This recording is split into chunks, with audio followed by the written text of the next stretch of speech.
better, bikin hidup lebih baik.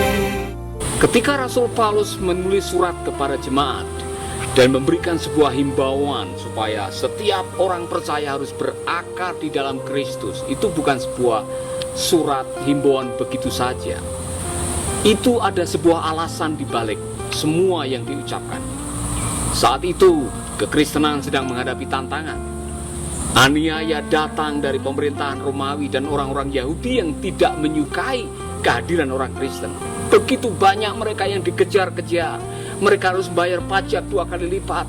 Mereka yang harus mempertaruhkan nyawanya demi keyakinan. Hanya orang-orang yang punya iman yang kuat, merekalah yang tidak akan ganti keyakinan dalam situasi yang sulit, saudara-saudara. Itulah sebabnya berakar di dalam Dia, berakar di dalam Kristus, berakar di dalam firman itu sangat penting. Salah satu yang membuat firman atau yang membuat orang yang beriman itu tidak goyah dan teguh karena akar itu memperkokoh posisi kita.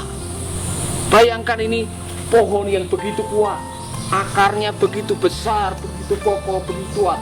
Akarnya ini yang membuat pohon ini susah untuk dicabut, saudara-saudara.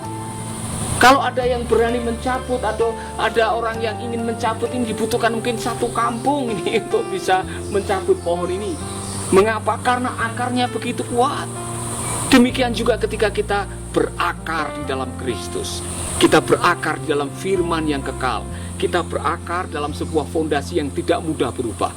Ketika harga berubah, ketika kesehatan tubuh berubah, ketika kesetiaan teman berubah, ketika kita mulai dikhianati, ketika semua yang lain meninggalkan saudara, kita tidak akan pernah meninggalkan Tuhan.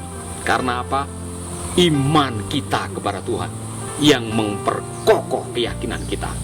Haleluya. Itu sebabnya saya suka dengan himbauan Rasul Paulus. Hendaklah kamu berakar di dalam Dia.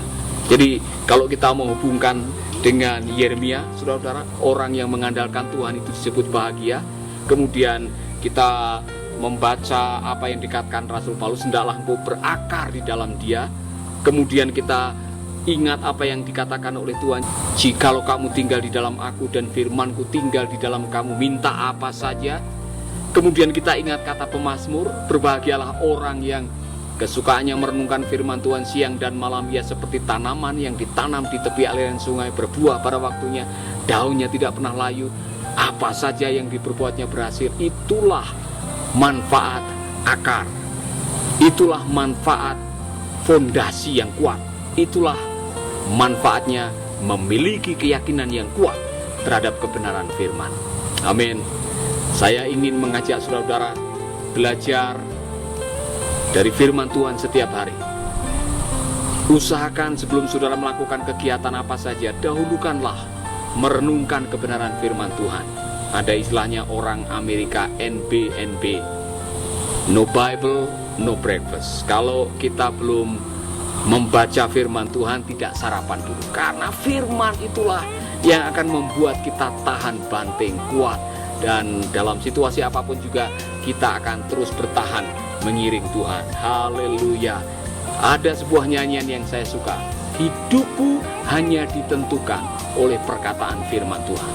Hidup saudara dan saya ditentukanlah firman Tuhan, bukan oleh kata orang, bukan oleh suara mayoritas, bukan oleh keadaan, bukan oleh pemerintah, tapi oleh firman Tuhan. Saya mau menantang saudara, waktu saudara mendengarkan dan menyaksikan program ini, mungkin saudara sedang mengatakan, Pak Pendeta, saya sedang menghadapi masalah yang serius dengan rumah tangga saya. Kalau Tuhan tidak campur tangan, mungkin rumah tangga saya akan hancur. Atau saudara mungkin sudah berkali-kali berobat, uang sudah habis, saudara sudah kewalahan, dokter sudah angkat tangan, dan mungkin hanya ada satu kalimat yang keluar dari mulut saudara, ya nasib, ya nasib. Harapan saudara sudah pupus. Atau di antara saudara ada yang sedang mencari pekerjaan, saudara diizinkan menghadapi krisis keuangan, dan saudara mengatakan, kalau tidak ada keajaiban dari surga, saya tidak tahu nasib usaha saya. Saya mau memberikan kabar baik buat saudara. Andalkan kebenaran firman. Bersandarlah, berharaplah kepada Tuhan. Karena berharap kepada Tuhan tidak mengecewakan. Hidup di atas kebenaran firman Tuhan tidak mengecewakan. Kalau saudara ingin didoakan, saudara bisa tumpang tangan kanan di dada dan kita akan berdoa bersama-sama. Bapa kami di dalam surga, kami percaya firman-Mu ya dan amin. Dan saat kami mendengarkan firman, kami percaya firman itu memberikan kekuatan, firman itu memulihkan, firman itu menyembuhkan, firman itu bisa membebaskan. Aku berdoa buat saudara-saudaraku yang sedang menghadapi pergumulan hari ini, saat mendengarkan firman dan meyakini kebenaran firman, tumbuh iman dan pengharapan yang akan menghadirkan keajaiban. Di dalam nama Yesus kami berdoa, amin. Tuhan memberkati saudara. Sampai jumpa di Making Life Better yang berikutnya.